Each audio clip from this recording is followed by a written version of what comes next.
Sæl og blessuð, ég heiti Guðfinnur Sigurvinsson. Þetta Pólitíkin 37. þáttur. Við ætlum að beina sjónum okkar að því sem sjaldnast rætt í amstri hversdagsins, lífslokunum sjálfum. Það eina sem vitað með vissu framtíð okkar, alveg frá fyrsta andadrætti, að einn daginn endar ævin. Fæst ráðu við því hvernig ævilokin ber að, en það eitthvað sem þarf að skoða nánar. Flest deyjum við vegna sjúkdóma og getur hugsast að á lokastigum þeirra ætti valið að vera okkar. Dánaraðstoð hefur fest sig í sessi í ýmsum nágrannalöndum okkar. Þetta yfirhugtak ýmissa athafna eða athafnaleysis sem hægt að beina að sjúklingi í þeim tilgangi að binda endi á líf hans. Sannarlega umdeilt mál sem hefur þó mætt auknum skilningi á umliðnum árum. Mikið rætt þessi misserinn yfirráð yfir eigin líkama í allskyns samhengi. Og hvers vegna skildi það ekki eiga við hér líka? Dánaraðstoð valdefling hinna deyjandi? Bryndís Haraldsdóttir, þingmaður Sjálfstæðisflokksins, hefur í þinginu og í gegnum blaðagreinar og fjölmiðla tala fyrir því að þessi möguleiki verði kannaður rækilega innan íslenska heilbrigðiskerfisins. Bryndís gestur minn að þessu sinni, velkomin. Takk fyrir.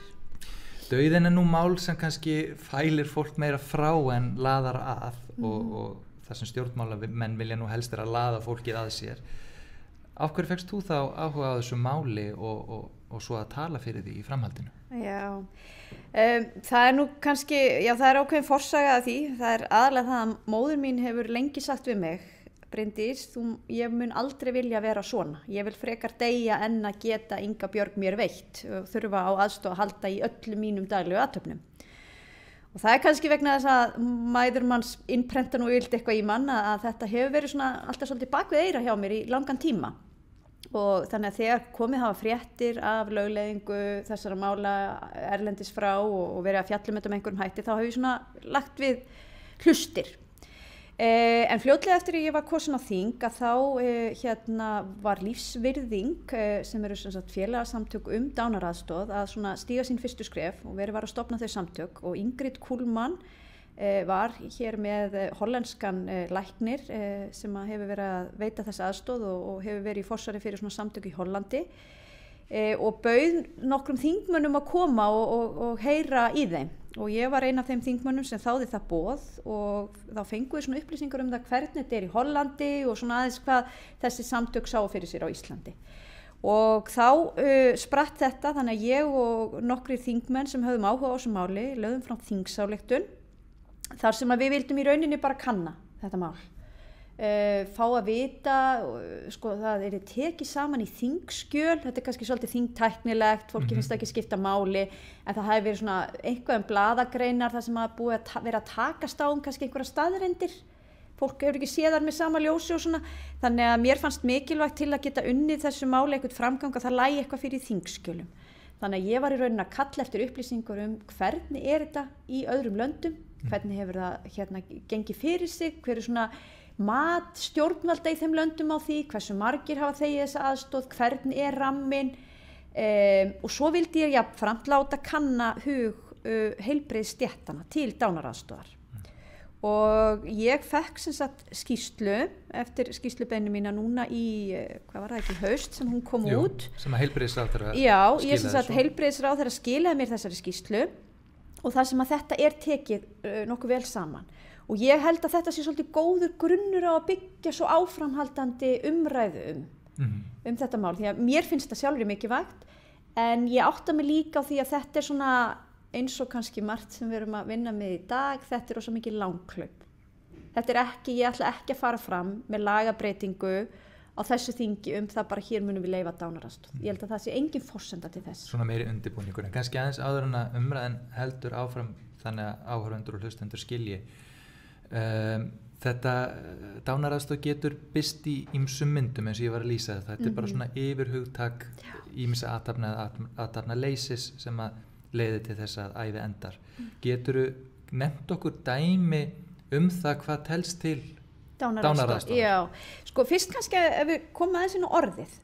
Við erum líka kannski með þessari skýrslubeiðni og skýrslu búin að innprenta svolítið orðið dánaraðstoð. Áður var þetta kallað líknardráp. Mér finnst þetta sambærilegt og umræðuna fóstureyðing eða þungunarrof. Mér finnst orðið dánaraðstoð eiga betur við, að það sem sagt aðstoð við að deyja og það svona hugmyndafræðin það sé þá að deyja með reisn. Í þessari skýrslu þá flokkar ráðuneytið þetta niður í nokkra flokka og fer í rauninni alveg yfir í það að tala sko líknandi meðferð sem dánaraðstoð sem að svona almennt hefur kannski ekki verið talið það en ég ger enga athugasemd við það, vilji ráðuneytið eða heilbrigðisyfirvöld flokka það með þeim hætti. Og það sjálfræði að ég geti sjálf ákveðið að afþakka læknismeðferð og fá þá frekar aðstoð við að lína þjáningar mínar með morfíni, þar sem ég vil tala líknandi aðstoð. Svo getur það verið sko aðstoð við sjálfsvíg. Það að segja að sumstaðar það heimilt og það þá oft kannski bara í töfluformi, læknirinn skrifar upp á töfluna og svo þér í sjálfvalsett sem einstakling hvenar og hvar og hvort þú tekur viðkomandi lyf. Það sem að ég hef séð fyrir mér í orðinu dánaraðstoð, það sem ég myndi vilja sjá fært inn í íslenska löggjöf með tíð og tíma, væri það sem ég vil kalla hollensku leiðina, en hollendingarnir voru fyrstir til að setja inn í sinn lagaramma dánaraðstoð. Það þá bein aðstoð læknis við að deyja. Það þá sprautað í þig efni og það framkvæmt af lækni. Og það auðvitað heilmikið ferli áður en að þessu kemur. Lagarammin að mínu viti nokkuð skýr þarna í Hollandi hvað þetta varðar. Þú sækjur þetta hjá þínum heimilislækni sem þá þekkir þig og þína sögu og ástæðan þarf að vera svo að þú sért haldin ólæknandi sjúkdómi og þú sért þjáður og læknar geti ekki lina þjáningar þínar. Þannig að reynslan í Hollandi svo að í langflestum tilfellum þetta langtleiti krabbameinssjúklingar sem vita hvað býður þeirra innan skams og þau þjáðir á hverjum einasta degi. Þannig að svona í mínum huga hefur það verið það sem ég vil sjá þegar við tölum dánaraðstoð. Þannig að það hefur verið að fókusa mest bara á fólk sem að sér fram á erfið ævilok vegna mjög alvarlegra og augljóslega lífshættulegra sjúkdóma. Þetta ekki í neinu öðru samhengi heldur en það. Nei, það það sem að ég hef séð fyrir mér og svo auðvitað þegar svona umræða fer á stað og ég viðurkenni það og ég veit að þetta svona siðferðilega fullt af spurningum sem að vakna og það sem að margir óttast við að ef við svona aðeins opnum hurðina, þú veist að þá galopnust hún og það kom eitthvað flóðgátt. Margir hræddir við þetta, þú veist bara að það að eldast eitt og sér að það verði einhvern veginn þess valdandi að fólk vil ekki þiggja aðstoð og ákveða að fara þessa leið og ég meina það hægt að velta fyrir sér sko börnum á hverju aldurstakmark á því að þiggja svona aðstoð og auðvitað getur umræðan leitt okkur alveg út í óendanlega. Þetta erfið umræða, já. Þannig að ég hef sagt að það sem ég að vekja máls á og það sem ég myndi vilja setja inn í íslenska löggjöf bara skýr lagarammi í kringum það að hægt sé að aðstoða einstakling sem kýs það sjálfur að fá að kveðja með reisn að því gefnu að viðkomandi aðili sé dauðvona og sé þjáður. Það eru svona þessi punktar sem að ég hef vilja setja inn í þessa umræðu. Ég man sko, það svona 10-12 ára síðan ég las einmitt bók sem að gerist í Hollandi þar sem einmitt konan var krabbameinsveik og þá svona las ég fyrst þetta ferli, ég man ekki hvort þetta var skáldsaga eða byggt á raunverulegu, skipti svo sem ekki máli og þá einmitt fannst mér þetta svona svolítið sláandi vegna þess að hún tekur dánaraðstoð og læknirinn kemur á heimilið og allt vitað fyrirfram og svona og þá fannst mér þetta svona svolítið ókveikjandi og upplifði þetta kannski svolítið eins og aftöku. Já. Og nú eru þær framkvæmda með lyfjum og fannst þetta svona óþægileg tilhugsun. Svo svona með tíð og tíma eftir því sem að maður les meira og ég var aðeins verið að kynna mér og við höfum aðeins verið að vinna þetta saman í þinginu þá hef ég líka séð hvað þetta getur í rauninni verið fallegt að fólk fá að kveðja á sínum eigin forsendum uppáhaldstónlistin heima hjá sér. Akkurat. Margir eru við gluggann með fallegt útsýni.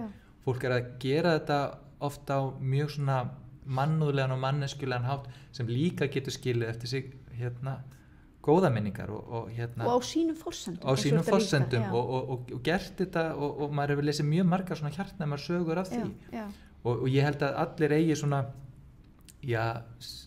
hvers manns óski í þessu sambandi lítur að vera að dauðan beri að með friðsælum hætti, en þá komum við kannski líka að því sem kannski mesta tabuð við dauðan og eitthvað sem við sjálf kannski oft pökkum inn þegar ástvinni kveðja, það að dauðin bara oft erfiður fólki og tekur á, og það geta verið átök. Þetta ekki endilega þannig að þetta bara svona fólk bara fjari út og það kannski, og svo reynsla sem ég held að margir deili, hlýtur að vera líka svona ákveðin grundvall að breyta þegar við veltum þessu fyrir okkur. Ég held að það sé klárlega þannig og ég meina, ég hugsa flestir, ef maður fengi nú að ráða öllu í þessu lífi sem maður færi auðvitað ekki, þá væri það að lifa góðu og heilbrigðu lífi fram á einhvern ákveðin tímapunkt þegar líkaminn ekki að virka nógu vel lengur og þá myndur vilja fara friðsælega bara í þínu eigin rúmi eða þínum eigin stól sko. En það því miður það ekki alltaf svoleiðis. Og það kannski, ég held að ástæðan fyrir því að þessi umræða komin lengri og lengra líka vegna þess að læknisvísindin alltaf að þróast. Áður dó fólk og krabbameini. Sem betur fyrir það þannig að við getum orðið bara að lækna stóran hluta af krabbameini og lina þjáningar fólks. Og þannig að við erum alltaf að ná lengra og lengra og lengra með því að lækna okkur og heila okkur. En stundum það þannig að læknisvísindin eru bara að lengja dagana en ekki auka gæði. Og ég ímynda mér að flesti getur verið sammála það að vilja fyrst og fremst lífsgæði en ekki endilega daga í því samhengi. Og berjast með hana vonið til þess að þú hafi sigur. Og þetta, þú veist, það sem ég held að flesti velti fyrir sér, þetta þjáningarlausar aðferðir, ég meina hver reynslan í nágrannalöndum? Já, þetta það og þess vegna held ég að það skýr lagarammi í kringu þá og ég þekki það svo sem ekki varandi hvaða lyf eru gefin í hvaða röð og á hvaða tímapunkti og hvaða forsendur og svona, en ég meina það þessi aðilar eru með líka fínt eftirlitskerfi með þessu.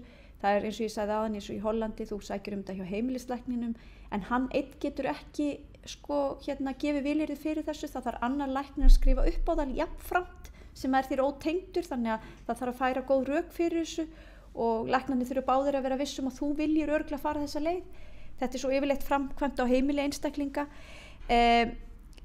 Út af því að þú nefndir hérna bók áðan í Hollandi, nú mann ég ekki nöfnin á sem ég hef allavega lesið 2 mjög góða bækur nýlega og horfði líka á mynd daginn í COVID-inu, þá maður fann að gera svolítið mikið af því, sem tók einmitt á þessu dánaraðstoð. Og það sem sagt það að fólk mikið að fara til Sviss og fólk sem aðeins kynntir sér þetta heyrir oft og oft í bókum og myndum þá það að fólk sé að fara til Sviss og leita þessara þjónustu. Og fréttum það bara í rauninu búin að vera til túrismi kringum þetta hægt að nota það orðið þessu samhengi. Það nefnilega þannig að í Hollandi það til dæmis bara hollenski ríkisborgarar sem geta fengið þessa aðstoð. Þú þarft að vera inn í hollenska sjúkrasamlaginu og með læknir og annað. En í Sviss það ekki svoleiðis. Og það í rauninni þetta sem kallast aðstoð við sjálfsvíg, það að segja og þar eru samtök sem að í rauninni selja þér þá þjónustu að þú getur komið, uppfyllur skilyrði lagana, þá getur fengið þessi lyf og þau geta aðstofað við þig að hvort sem það er hótelherbyggi eða hús eða eitthvað annað sem sagt og jafnvel líkbrennsluna líka og haldi utan með allt og þetta kostar einhverja 1 milljón.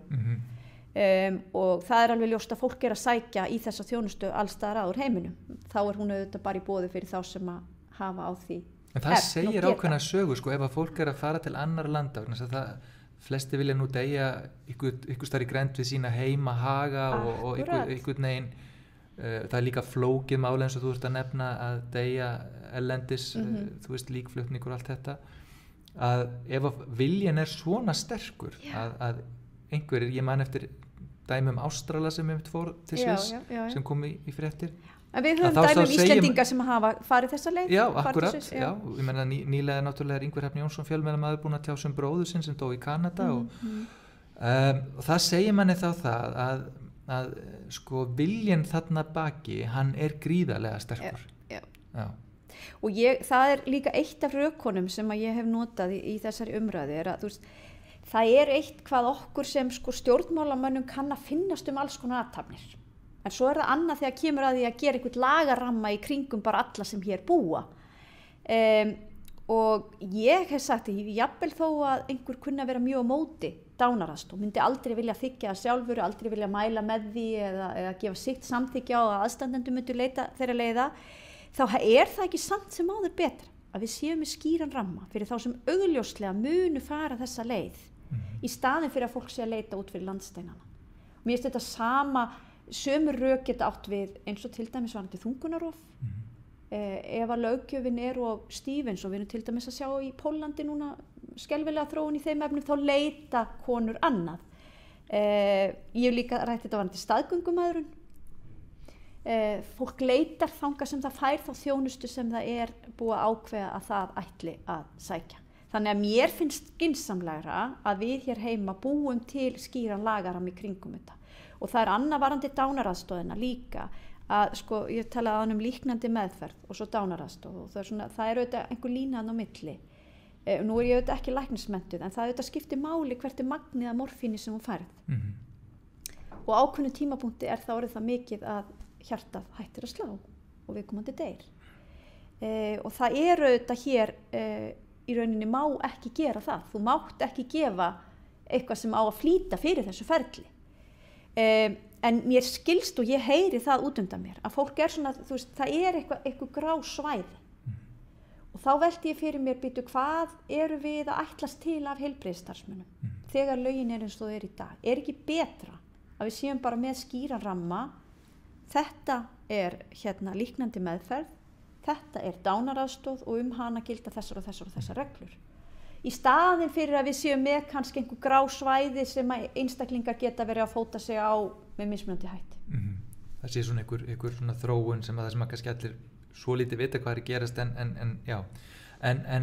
þá kemur að svona lykilatriði í málinu og það heilbrigðisstarfsfólkið. Það þarf að hafa einhverja aðkomu að þessu ef vel á að vera. Og hvað vitum við afstöðu þess? Því að þetta líka gríðarleg ábyrgð og jafnvel bara mjög erfitt að vera hluti af ferli því að það að ljúka lífi þetta stór mál. Já, algjörlega. Og kannski stærsta mál sem hægt að komast í. Gott þú kemur inn á þetta því að við erum að sjá þær skoðanakannanir sem framkvæmdar hafa verið bara meðal almennings afstöð þeirra til, fyrst var það spurt líknadráp á þeim árum og svo hefur farið að nota orðið dánaraðstoð, hefur aukist til allra muna og ég held að það sé komið yfir 70% úr síðustu könnun. Við eigum ekki mjög margar svona kannanir afstöð heilbrigðisstarfsfólks. Mér tókst að verða mér út 2 slíkar kannanir sem höfðu verið gerðar meðal nemenda upp í háskóla og þær eru orðnar gamlar en þær sýndu samt ákveðna þróun. Það byrjaði að vera 2-5% og var komið upp í eitthvað 10-12% eitthvað svoleiðis. Þeirra sem voru þá jákvæði gagnvart dánaraðstoð. Og það eitt af því sem ég held að sé mikilvægast að næsta skref. Það að fá fram hver afstaða heilbrigðisstarfsfólks í dag til dánaraðstoðar. Ég tel að mér líklegt að stuðningur heilbrigðisstarfsmanna hafi farið vaxandi á síðustu árum. Þannig að við myndum sjá þessa prósentu rísa upp. Og sú leið sem ég hef verið að tala fyrir, hollenska leiðin, gerir kröfu það að heilbrigðisstarfsmenn séu þáttakendur í þessu, en ég held að sé aldrei hægt að neyða neitt til þess sem ekki hefur á því áhuga. Þannig að ég held að það alltaf vera mjög mikilvægt í lögunum að læknar ætti að geta neitað að veita slíka aðstoð. Það getur ekki verið krafa hvers og eins og ætlast til þess að þú sem læknir eða hjúkrunarfræðingur veiti þessa aðstoð sem að þér einhverjum ástæðum hugnast engan veginn. Þannig að það mjög mikilvægur þáttur. En ég myndi vilja fá fram hver afstaða heilbrigðisstarfsfólks í dag til þessara mála áður en hægt að vinna málið áfram. Það það sem að þú ert að vinna núna. Það þá næsta skref. Og einmitt í greinargerðinni með þeirri þingsályktunartillögu sem í vinnslu að það bresk rannsókn sem við skoðuðum saman sem einmitt sýnir og hún frá febrúar á þessu ári. Já. Þannig að maður sá og auðvitað voru þetta margar spurningar og misjafnt eftir þeim en þar var stuðningurinn orðin umtalsverður, kannski 30-40% í einstökum liðum. Þetta pínu flóki að þetta mismunandi aðferðir og en það víst þróun sem við erum að sjá víða þar sem að til eru tölur þetta að stuðningur heilbrigðisstarfsfólk hefur farið vaxandi á síðustu árum. Þannig að það verður mjög áhugavert að sjá þá niðurstöðu þegar hún kemur. En svona kannski aðeins í lokina því að þetta er stærra mál en einn þingmaður, það eru fleiri auðvitað að tala fyrir þessu. Þú nefndir Ingrid Kuhlmann áðan og hún er auðvitað í þessum samtökum sem heitir lífsvirðing og það er þetta til dæmis sjá þau á Facebook. Eru þetta mjög virk samtök? Mér finnst það, ég er allavega með þau ég er áhangandi þeirra á Facebook og sé þá reglulega að setja inn færslur og þau eru að halda fundi, fræðslu erindi og annað og erum þetta að miðla líka upplýsingum það sem er að gerast út í heimi því að það hefur, þú veist, Kanada opnaði á þetta fyrir einhverju síðan og það eru ákveðin fylki í Bandaríkjunum sem að hafa verið að taka þetta. Ég held mér að núna í síðustu frægu kosningum þar var líka verið að kjósa þetta í einhverju fylki þar. Svo hefur Þór Arnarsson verið að skrifa greinar í Morgunblaðið. Hann er lögfræðingur og hann skrifaði meistararitgerð sína dánaraðstoð og ég fengi að lesa þá ritgerð og hún er mjög áhugaverð og það er þá verið að taka lagalegu þættina inn í þetta og bera saman lagaumhverfið í mismunandi löndum og það er kannski það sem ég held að við þurfum að gera næst, að það er fyrst að fá afstöðu heilbrigðisstarfsfólks og svo í kjölfarið að fara yfir það svolítið nákvæmlega hvernig lögin eru á þessum mismunandi stöðum og hvernig þau hafa reynst til að vonandi geta komið okkur saman hvaða lagaramma okkur myndi hugnast best í þessum efnum. Við nefndum aðeins heilbrigðisstarfsfólki, við sjáum að kannanir sína stuðningur almennings er að aukast og fólk er opnara og sýnir þessu meiri skilning en bara svona kannski aðeins líka í lokin svona til þess að taka aðeins sjónarmið hinna. Finnst þér andstaðan við málið svona eins og þú upplifir hana þegar þú þreifar á því er þetta svona hörð andstaða og hvað er það sem að fólk virðist svona að þínum mati setja helst fyrir sig í þessu sambandi? Sko við í þingsályktunartillögunni á sínum tíma þá tókum við skýrt fram að afstaða þingmanna til þess hvort að væri hægt að kalla eftir þessum upplýsingum sem við vorum að fá þyrfti ekki að litast að því hvort að fólk væri sammála því að við myndum löglega dánaraðstoð eða ekki. Þannig að við höfum á þessum fyrstu skrefum inn í þinginu ekki vilja kalla fram harða umræðu það, heldur bara hér erum við að kalla eftir upplýsingum, þetta er þróunin víða erlendis og við sjáum ákveðna svona samfélagslega teikni í þessa átt, viljum við ekki bara kalla fram þessar upplýsingar svo við getum tekið málefnalega umræðu. En það er andstaða við þetta og ég meina ég er með aðila úr flestum flokkum, ekki frá Miðflokknum og ekki frá Flokki fólksins á þessari þingsályktun minni. Birgir Þórarinsson, þingmaður Miðflokksins, hefur farið í umræðina þegar þetta mál hefur komið til tals og lýst sig alfarið mótfallin þessu á svona trúarlegum ástæðum, vill alls ekki hreyfa við þessu máli. Það er líka svona þær umsagnir sem að við fengum máli inn í þinginu, sérstaklega frá, mér fannst reynda biskup nú vera svona bara málefnalegi sínu að lífið er alltaf mikil svirði en það voru ákveðin trúarsamtök sem að sögðu bara nei, punktur, aldrei, þetta má ekki ræða. Á meðan flestar athugasemdirnar eða umsagnirnar voru nú samt jákvæðir og allavega í þá átt að það er sjálfsagt að skoða málið frekar þó að það séu fjöldi svona þáttar sem koma. Það getur verið bara trúarlegs og sagt bara heyrðu við eigum aldrei að ýta undir dauða eða aðstofa við dauða með neinum hætti. Svo er það líka svona minnihlutahópar og ég veit að hópi fatlara og langveikra hafa oft óttast að verður þetta einhvern veginn leið til að ýta okkur út í eitthvað horn, við séum ekki æskileg, við séum of mikið byrði eða eitthvað þess háttar. Og það er mjög mikilvægur punktur sem við þurfum að horfa á að þegar yrði opnað fyrir svona það má aldrei vera þess valdandi að einhverju telji sig þurfa að velja þessa leið vegna þess að það var einhvern veginn léttara fyrir aðra. Það má aldrei verða ástæðan fyrir því að einhver velur dánaraðstoð.